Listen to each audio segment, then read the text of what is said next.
దేవునికి స్తోత్రం. మనం దేవునికి స్తోత్రం అనేది చెప్తున్నాం అంటే ఎందుకు చెప్తున్నాం? దేవుడు చేసిన ప్రతి దానికి స్తోత్రాలు చెప్పాలి. ఏం చెప్పాలి? స్తోత్రాలు చెప్పాలి. మనం రోజుకి 1 గంట అయినా స్తోత్రాలు చెప్తే ఆయన ఎంతో సంతోషిస్తారు. ఎంతో సంతోషిస్తారు. ఆయన సంతోషింపజేసేవారుగా మనం ఉండటం కొరకే ఆయన మనల్ని కలుగజేసుకున్నాడు. ఆమేన్, ఆమేన్. 22వ కీర్తన చదవండి, 3వ వచనం. 22వ కీర్తన 3వ వచనము.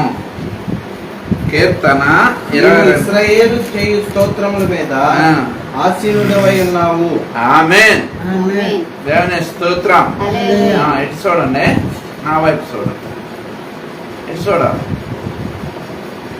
ఇశ్రాయేల్ అంటే దేవుడు అబ్రహాంని పిలుచుకున్నాడు. పిలిచినప్పుడు ఆ పిలుపు దేవుంది, నిజమైన దేవుంది. వాళ్ళ తండ్రి విగ్రహాలు పూజించేవాడు. వాళ్ళ తండ్రి ఆ తెరాహు.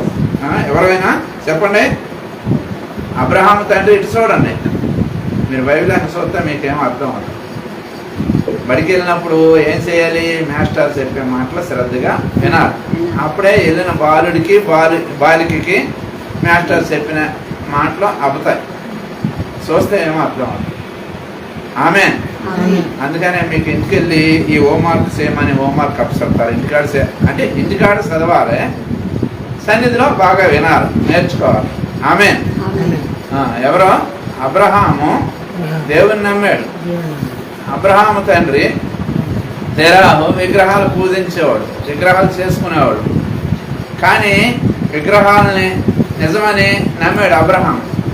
అవి మాట్లాడలేదు, పలకలేదు. మాట్లాడే దేవుడు ఎవరు, పలికే దేవుడు ఎవరు, నిజమైన దేవుడు ఎవరని అబ్రహాం పదే ఆ మనసావాస ఎదురు చూస్తున్నాడు. ఎదురు చూస్తున్నప్పుడు అబ్రహామా అని పిలిచాడు. ఎవరు మాట్లాడుతున్నారంటే నువ్వు ఎవరు మాట్లాడే దేవుడు అని నువ్వు ఎదురు చూస్తున్నావు కనుక ఆయననే నేను నీతో మాట్లాడుతున్నానని తాను బయలుపరుచుకున్నాడు. దేవుని స్తోత్రం. అబ్రహాము దేవుడు, తర్వాత ఇస్సాకు దేవుడు, యాకోబు దేవుడు. యాకోబు తండ్రిని మోసం చేశాడు, అన్నను మోసం చేశాడు, మోసగాడిగా ఉన్నాడు. మామను మోసం చేశాడు, ఇంకా అన్ని మోసాలే. ఆ మోసగాడు ఏం చేశాడంటే దేవుని కూడా మోసపడతామని అనుకున్నాడు. అప్పుడు దేవుడు అడిగాడు. దేవుడు తెల్లవారులు ప్రవర్తన చేస్తుంటే, తెల్లవారులు పెనులాడుతుంటే దేవుడు నన్ను విడిచిపెట్టి నాకు వేరే పని ఉంది, వెళ్ళిపోవాలి, నేను దేవదూతలు ఆరాధిస్తున్నారు అని అంటే నువ్వు నన్ను ఆశీర్వదిస్తేనే కానీ నేను నిన్ను విడవను అని అన్నాడు. ఎవరో యాకోబు. దేవుడు విడిచిపెట్టమన్నాడు. యాకోబు విడవను అన్నాడు.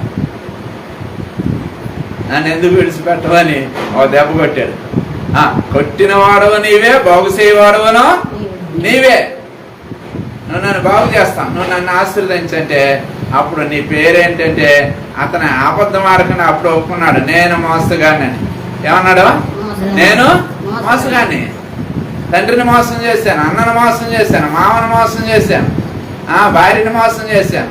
ఇలా మోసాలు చేసుకుంటే వచ్చిన వాడినే అని ఒప్పుకున్నాడు. దేవుని స్తోత్రం. ఒప్పుకొని విడిచిపెట్టిన వారు కనికరం పొందుతారు. ఏం పొందుతారు? ఒప్పుకొని విడిచిపెట్టిన వారు కనికరం పొందుతారు. ఒప్పుకోకుండా కప్పుకున్న వారు కనికరం పొందరు. ఆమేన్. నేను చిన్నప్పుడు మా గేదెలు అవన్నీ ఆవులు అన్నీ ఉండే. మెల్లిమెల్లిగా మాకు పాలేరులు ఉండేవాడు. రాత్రులు వాళ్ళు ఏం చేస్తారంటే డబ్బులు తీసేసుకొని రాత్రి ఆ ఇంట్లో దీపం పెట్టి రాత్రి జెండా ఎత్తేసారు. అప్పుడు ఏం చేశాను, ఇంకా నేను పెద్ద కొడుకుని, మేము 4 అబ్బాయిలు, పెద్ద కొడుకుని ఆయన నన్ను మా గేదెలు ఇప్పి ఆ గేదెలు రోజు నడిపేవాళ్ళతో నన్ను పంపించారు. దేవుని స్తోత్రం. పంపితే ఏమైందంటే అందరూ కోతికొమ్మ చాడుతున్నారు. దొంగ మోసులు, దొంగ గుప్పులు అట్లా ఆడతారు కదా చిన్నపిల్లలు, అలా ఆడేవాళ్ళు గడ్డిమేట్లు. అలా గడ్డిమేట్లు ఆట ఆడుతూ ఉండగా మా గేదె ఏమైందంటే ఆకుమళ్ళ నుంచి వెళ్ళిపోయింది.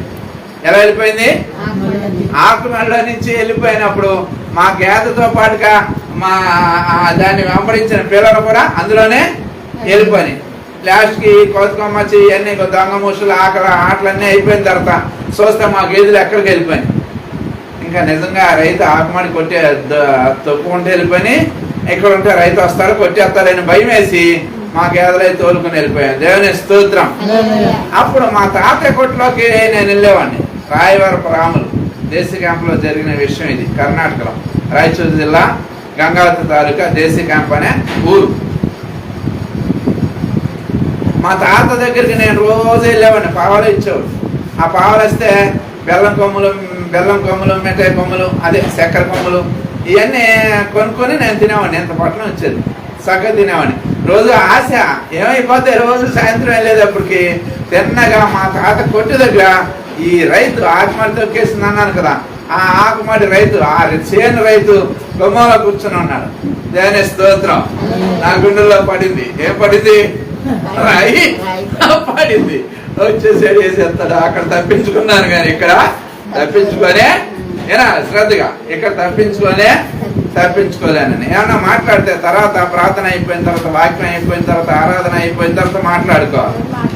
కొద్ది సమయం దేవుని వాక్యం వినాలి. దేవుని స్తోత్రం, దేవుని స్తోత్రం, దేవుని స్తోత్రం.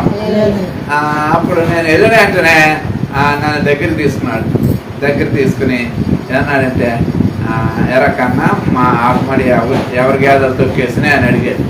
నేనేమన్నానంటే నా గేదెలే నా దోళ్ళ తొక్కేసి మీరు కొట్టేస్తారని తోలుకుని వెళ్ళిపోయినా అని అనగానే ఆ సిగ్గి పట్టుకున్న అతను గట్టిగా కౌగులించుకుని ఏడ్చేసాడు.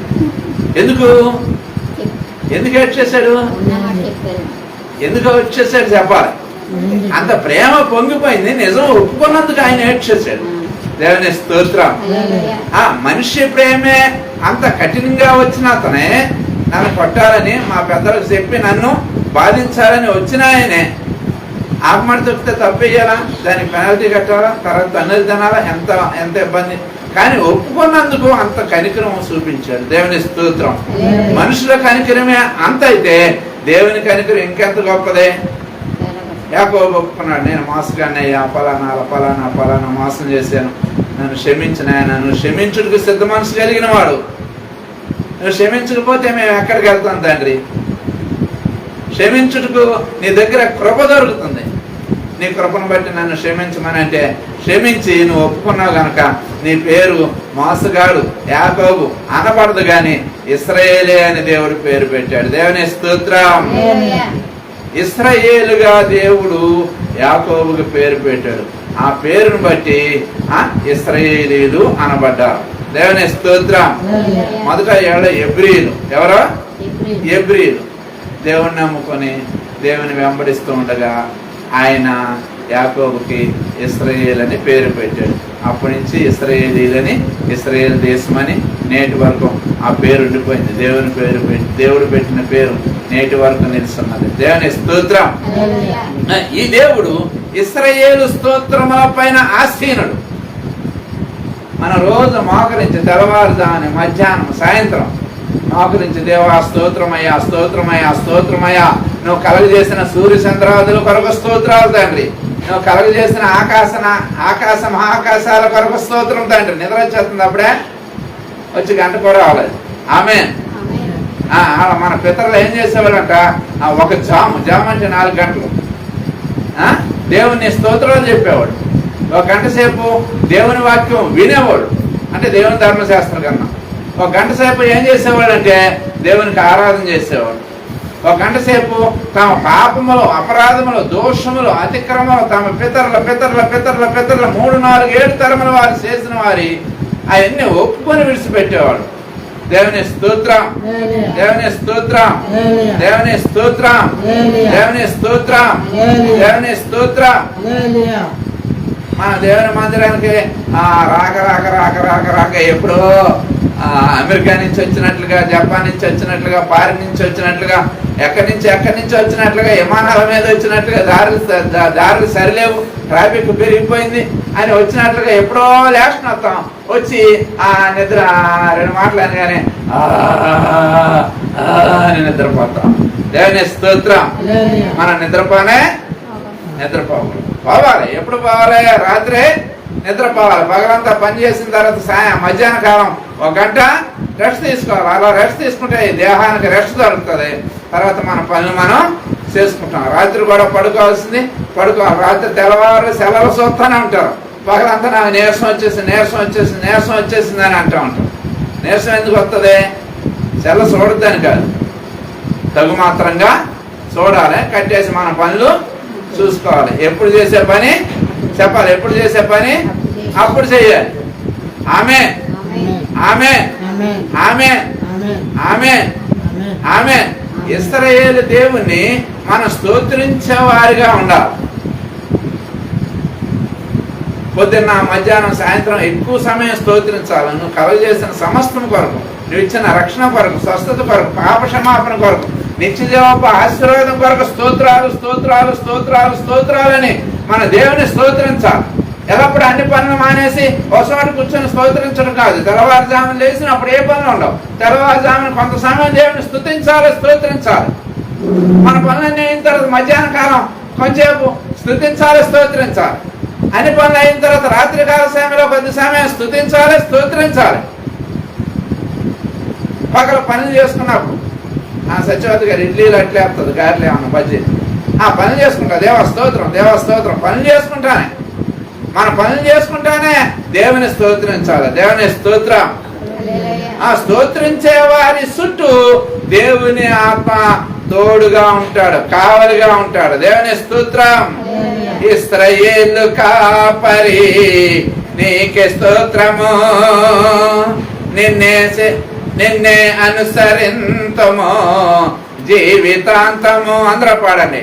ఇశ్రాయేలు కాపరి నీకే స్తోత్రము, నిన్నే అనుసరింతము జీవితాంతము. ఇశ్రాయేలు కాపరి నీకే స్తోత్రములు, మా జీవితాంతము నిన్నే అనుసరింతాము తండ్రి.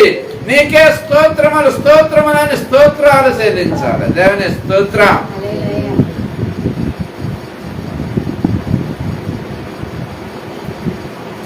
నా చేతికి పంట ఉంది, లేదా సీమ ఉంది, గెజ్జు ఉంది. ఈ చేతులతోనూ లడ్డులు మంచి తయారు చేసింది శాంతం. ఆ లడ్డు తెచ్చి పార్తమ్మకు పెట్టాను. తింటారా? లడ్డు మంచిదే కానీ ఈ చెయ్య రాత చెయ్య, సీమి నెత్తులున్న చెయ్యి, పెంటంటిని చెయ్యి మంచిది కాదు కానీ లడ్డు మంచిది. లడ్డు మంచిదైనా సరే ఈ చేతిని బట్టి ఏంటి ఆ లడ్డు తీసుకోవటానికి, తినటానికి అసహ్యించుకుంటారు. దేవుని స్తోత్రం. దేవుడు మనం చెల్లించే స్తోత్రాలు, మనం చెల్లించే ఆరాధన, మనం అర్పించే అర్పణలు అవన్నీ ఆయన అంగీకరించడానికి అసహ్యించుకోకుండా ఉండాలంటే మన నోరు పరిశుద్ధంగా ఉండాలి, మన కళ్ళు పరిశుద్ధంగా ఉండాలి, మన చెవులు పరిశుద్ధంగా ఉండాలి, మన హృదయం పరిశుద్ధంగా ఉండాలి, మన ప్రాణాత్మ శరీరంలో పరిశుద్ధపరుచుకోవాలి. మన దేవుడైన యెహోవా ఆరాధనకు యోగ్యుడు, పూజకు అర్హుడు, స్తుతులకు పాత్రుడు, స్తోత్రార్హుడు, గణనీయుడు, స్తోత్రార్హుడు, సమస్త దేవతల కంటే మహనీయుడు, గొప్పవాడు, తేజమయుడు, బహుకీర్తనీయుడు. దేవుని స్తోత్రం. ఆయన సేవించేవారు, ఆరాధించేవారు, మహింపరిచేవారు, గణపరిచేవారు ఆత్మతోనూ సత్యముతోనూ ఆరాధించాలి, పరిశుద్ధంగా ఆరాధించాలి. అక్కడ మాటలు ఇక్కడ చెప్పేవారిగా ఉండకూడదు, శిక్షలు పెట్టేవారిగా ఉండకూడదు, కంపు చేసేవారిగా ఉండకూడదు. మనం యథార్థంగా ఆత్మతోనూ సత్యముతోనూ ఆరాధించాలి. మన దేవుడైన యెహోవా యథార్థవంతుడు. ఆమేన్. ఆయన ఏ చెడుతనమునో లేదు. ఆయన యందు చెప్పండి, ఆయన యందు ఏ చెడుతనమునో లేదు. చెడిపోయిన పాడైపోయిన మనల్ని ప్రేమించి రక్షించి ఏర్పరచుకుని ప్రత్యేకించుకున్నది ఎందుకు తెలుసా? ఆయన్ని ఆరాధించే వారమైన మనము ఆత్మతోనూ సత్యముతోనూ ఆరాధించాలని, యథార్థముగా ఆరాధించాలని తన కొరకు ఏర్పాటు చేసుకున్నాడు. దేవుని స్తోత్రం. ఆత్మతోనూ సత్యముతోనూ కీర్తించి స్తుతించి నే పాడేదను, పాట పాడేదా యేసయ్య పాట, హృదయ వీణల నోట. హృదయాన్ని వీణగా వాయించాలంట, ఈ నోట పాడాలంట. అందుకనే మత్తయి సువార్త 5:8 ఏమన్నారంటే, వినండి శ్రద్ధగా, బైబిల్ తిరగేద్దు. హృదయ శుద్ధి గలవారు ధన్యులు, వారు దేవుని చూస్తారు. మనం ఆరాధనలో దేవుని చూడాలి, ప్రార్థనలో దేవుని చూడాలి, పాటలలో దేవుని చూడాలి. ప్రతి సమయంలోనూ మనం చేసే ప్రతి పనిలోనూ దేవుడు నాతో ఉన్నాడు, నాలో ఉన్నాడు, నన్ను విడవడు, ఎడబాయడు అని ఎరిగి ఆయన చూస్తూ వేసే అడుగు, ప్రతి అడుగు వేయాలి. దేవుని స్తోత్రం. అప్పుడు నేను ఎన్నడైనా సిగ్గుపడనీయుడు, అవమానం ఉందనేనే అవమానం ఉందనేయుడు, అడుక్క తిననీయుడు, భిక్షమెత్తుకొననీయుడు. తను ఆశ్రయించిన వారిని తలలాగా ఉంచుతాడు, పైవారిగా ఉంచుతాడు, ఇచ్చేవారిగా ఉంచుతాడు. అబ్రహాము దేవుడు, ఇస్సాకు దేవుడు, యాకోబు దేవుడు, ఇశ్రాయేలు దేశము సమస్త దేశాలకి ఆశీర్వాదకరంగా ఉంది, దీవెనకరంగా ఉంది. ఎన్ని దేశాలు ఆ దేశం మీదకి లేచి వచ్చినా సరే ఎదుర్కోవటానికి తగిన శక్తి కలిగిన దేవుడు, సర్వశక్తుడు ఆ దేశం పక్షాన ఉన్నాడు. దేవుని స్తోత్రం. ఆ దేశం పక్షాన ఉన్నాడు, నా పక్షాన లేడని అనుకోవద్దు. ఆయన్ని విశ్వసించి ఆ నామందు నువ్వు రక్షించబడి ఆయన సేవిస్తున్నా, ఆరాధిస్తున్నా, యథార్థంగా ఆత్మతోను సత్యముతోను ఆరాధిస్తున్నా, సేవిస్తున్నా, నీ పక్షాన్ని కూడా ఆయన నిశ్చయముగా ఉన్నవాడు. ఆమేన్. ఆయన ఉన్నవాడు అనేవాడు. ఇమ్మానుయేలు దేవుడిగా తోడుగా ఉండటానికే వచ్చినవాడు ఆయన. ఎంత మాత్రమే నిన్ను సిగ్గుపడనీయడు, అవమానందనీయుడు, భిక్షమెత్తుకొననీయుడు, అబద్ధం ఆడనీయుడు. ఆయన అబద్ధం ఆడనేరం దేవుడు. ఒక సేవకుడు చెబుతున్నాడు, యెహోవా దేవుడు అబద్ధం ఆడాడు, నేను అబద్ధం ఆడుతున్నాను, ఇంకా ఆడతాను అంటున్నాడు. సేవకులు మీటింగ్ పెట్టి 100 మంది 150 మంది సేవకులు ఉంటాయి. ఈడే అబద్ధికుడిగా మాట్లాడుతుంటే ఆ నేర్చుకునేవాడు కూడా అబద్ధాలు నేర్చుకుంటాడు. ఆమేన్. బాలురు బాలిక నడవలసిన త్రోవని వారికి నేర్పించాలి. మరి మా అన్నారం బాబాయ్ అన్నాడు, ఎక్కువగా బూతులు మాట్లాడుతూ ఉంటాడు. మా ఏమంత ఉన్నాడు, మా బొడ్డోడు, మా తాత దగ్గర ఆ మాటలు నేర్చుకుని ఆ మాటలు మాట్లాడుతున్నాడు. దేవుని స్తోత్రం. అదే బాబాయ్ మంచి మాటలు మాట్లాడాడు అనుకో, ఆ బొడ్డోడు కూడా ఆ మంచి మాటలు వస్తాయి. దేవుని స్తోత్రం. దేవుడు అంటున్నాడు, మన నోట బూతులైనను సరస్వతులైనను పోకిరి మాటలైనను మన నోట రాకూడదు. పరిశుద్ధులకు అవి తగవు. పరిశుద్ధులుగా అంటే మనం పరిశుద్ధులం కాదు, చెడిపోయినాం, పాడైపోయాం. మనం ఏం చేశాడంటే ఆయన నామంలో, ఆయన రక్తంలో, ఆయన ఆత్మలో, ఆయన కృపలో విమోచించి పరిశుద్ధ జనాంగంగా, ఆయన సొత్తైన ప్రజగా, ఏర్పరచబడిన వంశముగా తన కొరకు ఏర్పరచుకున్నాడు. దేవుని స్తోత్రం. ఏర్పాటు చేయబడిన మనము నిజమే పలకాలి కానీ అబద్ధం పలకకూడదు. యథార్థంగా మాట్లాడాలి కానీ ఆ యథార్థత లేని వారిగా మనం ఉండకూడదు. దేవుని స్తోత్రం. ఈ చెయ్యి మంచిదైనప్పుడు ఆ తినే లడ్డు గౌకుని తీసేసుకుని తినేస్తాం, అవును కదా. ఆమేన్. అలాగ మనం చేసే ఆరాధన, మనం చేసే ప్రార్థనలు, మనం చేసే స్తుతులు, మనం అర్పించే అర్పణలో ఆయన అంగీకరిస్తాడు. దేవుని స్తోత్రం. అర్పించు కానుకలం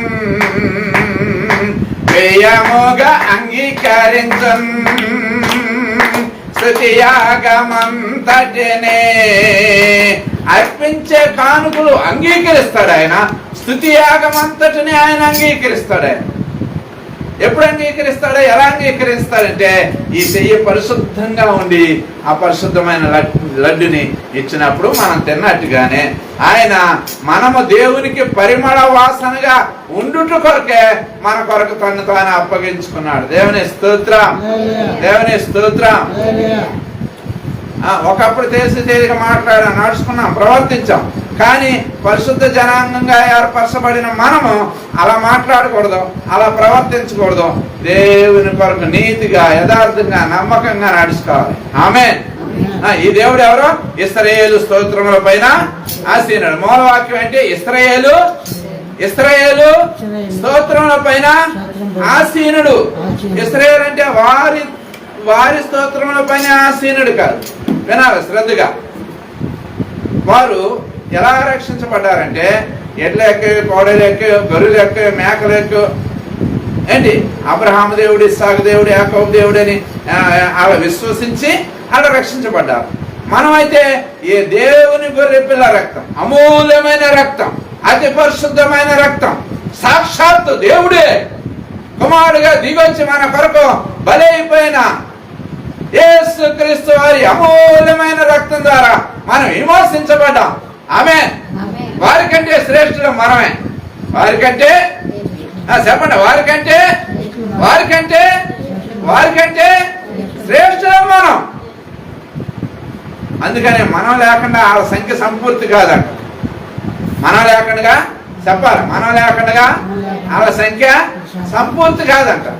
అందుకంటే వారికంటే శ్రేష్ఠులుగా మనం ఎంచబడ్డాం కనుక మనం ఎలా ఉండాలంటే వారికంటే అమూల్యమైన విశ్వాసం కలిగిన వారిగా, అతి పరిశుద్ధమైన విశ్వాసం కలిగిన వారిగా, అతి శ్రేష్టమైన విశ్వాసం కలిగిన వారిగా, అతి సంచలమైన విశ్వాసం కలిగిన వారిగా ఉండాలి. మన పితరుల పక్షాన్ని సూర్య చంద్రాలను ఆపివేసిన దేవుడు, ఎర్ర సముద్రాన్ని ఏకరాశిగా చేసిన దేవుడు, యుద్ధాన్ని ఏకరాశిగా చేసిన దేవుడు, ఎరుకను కూర్చున్న దేవుడు, మన పితరుల పక్షాన్ని యుద్ధములు చేసి జయం అనుగ్రహించిన దేవుడు నా పక్షాన్ని కూడా ఉన్నాడు. ఆ జయం అనుగ్రహించడానికి ఆయన సామర్థ్యం కలిగిన దేవుడు అని విశ్వసించి మనం దేవుని ఆరాధించాలి. దేవుని స్తోత్రం. వారి పక్షాన్ని చేసే కార్యాలు మన పక్షాన్ని చేయడని అనుకోకూడదు. నిజంగా చెప్పాలంటే ఈ స్థలంలో ఉండటానికి నేను అర్హుడిని కానే కాదు, కానీ ఆయన రక్తం ద్వారా కడగబడ్డాను, పరిశుద్ధపరచబడ్డాను, విమోచించబడ్డాను. త్రిమూర్తులు గారింట్లో 3 నెలల 15 రోజులు రాత్రులు భోంచేయకుండా, పొద్దున టిఫిన్ చేసేవాడిని, మధ్యాహ్నం భోంచేసేవాడిని, రాత్రి భోంచేయకుండా అయ్యా అద్దెట్లో ఉన్నాను, నేను ప్రార్థన చేస్తుంటే వీళ్ళకి ఇబ్బందిగా ఉంది, నాకు సొంత స్థలం ఇస్తే నేను నీ మందిరం కట్టుకుని మందిరంలో నేను ఆరాధిస్తాను, నీకు నేను ఉండటానికి కూడా స్థలాన్ని ఇమ్మని అక్కడ చేతులు ఎత్తి ప్రార్థన చేశాను. దేవుడు ఇచ్చాడు, ఈ స్థలంలో నిలబెట్టాడు. ఇది నా వలన కలిగింది కాదు, ఇది దేవుని వరం. దేవుని స్తోత్రం. ఆయన అనుగ్రహించిన ఈ వరమును ఎవరైనా తీసివేయనే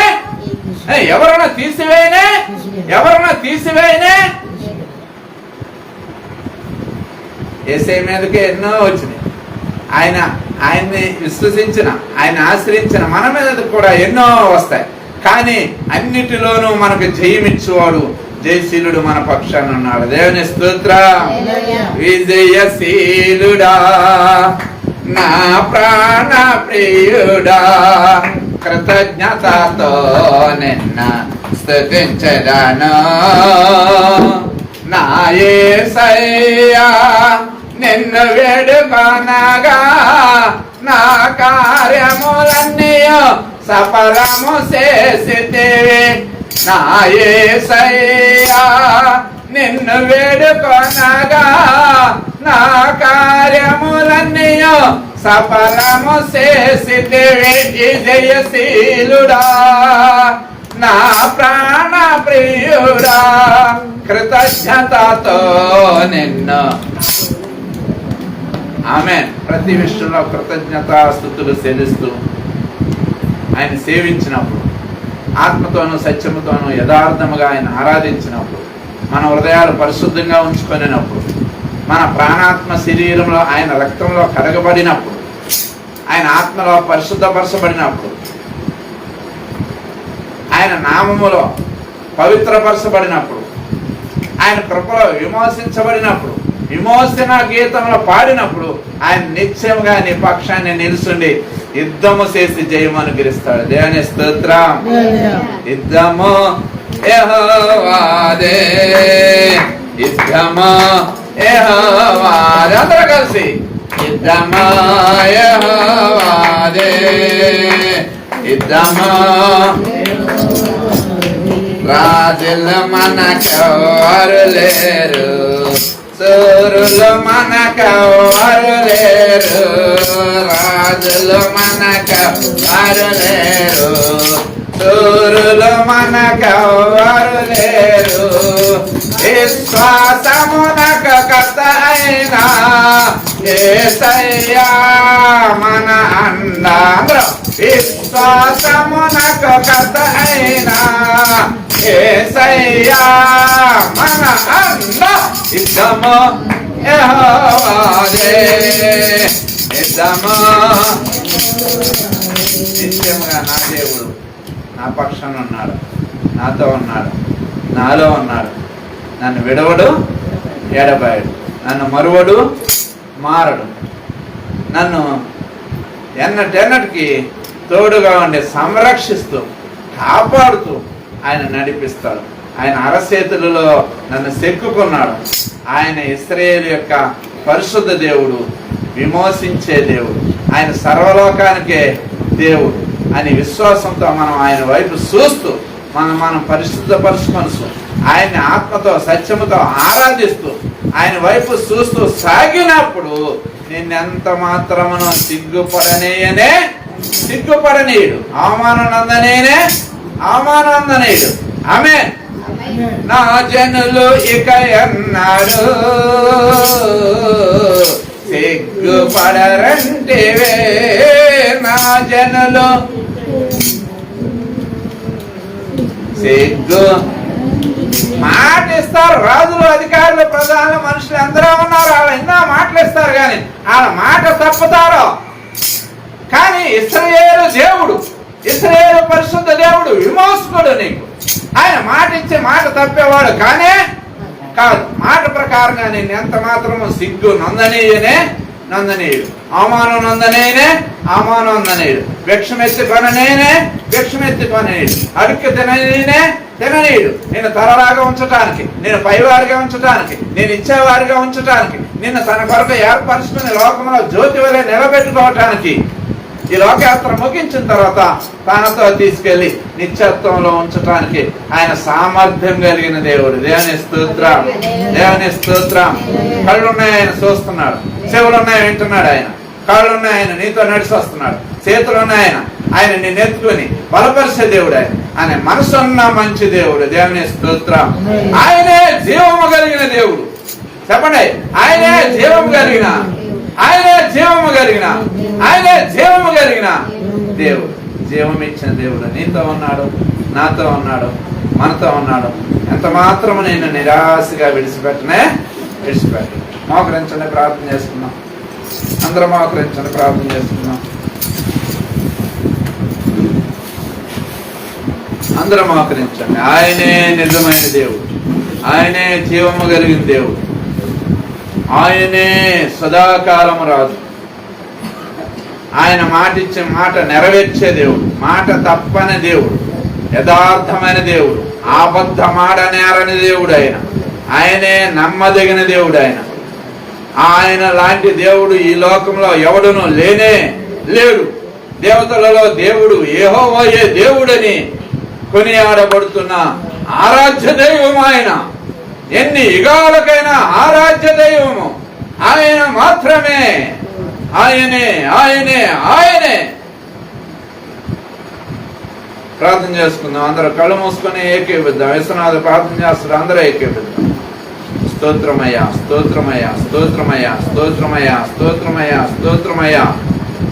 తండ్రి, మీరు సవిస్తారంగా మీరు మాట్లాడారు. నేనే దేవుడును, మరే దేవుడు లేడు. నేనే రక్షకుడును, మరే రక్షకుడు లేడు. నేనే సృష్టికర్తను, మరే సృష్టికర్త లేడు. నేనే సర్వలోకానికి మహోన్నతుడు, నేనే, మరొకడు లేడని మీరు మాట్లాడారు. తండ్రి, ఇశ్రాయేలు యొక్క పరిశుద్ధ దేవుడు, ఇశ్రాయేలు స్తోత్రముల పైన ఆసీనుడైన దేవుడు, ఇశ్రాయేలు స్తుతుల పైన ఆసీనుడైన దేవుడు, నువ్వెంతైనా నమ్మదగిన దేవుడు, మాటిచ్చి నెరవేర్చుటకు సరిపోయిన దేవుడు, అబద్ధమాట నేరని దేవుడు. తండ్రి, నేను ఆరాధించే మేము ఆత్మతోను సత్యముతోను ఆరాధించాలని మీరు మాట్లాడారు. యథార్థముగా ఆరాధించాలని, నువ్వు యథార్థవంతుడు అని, నేను చెడుతనము ఏదియూ లేదని మీరు మాట్లాడారు.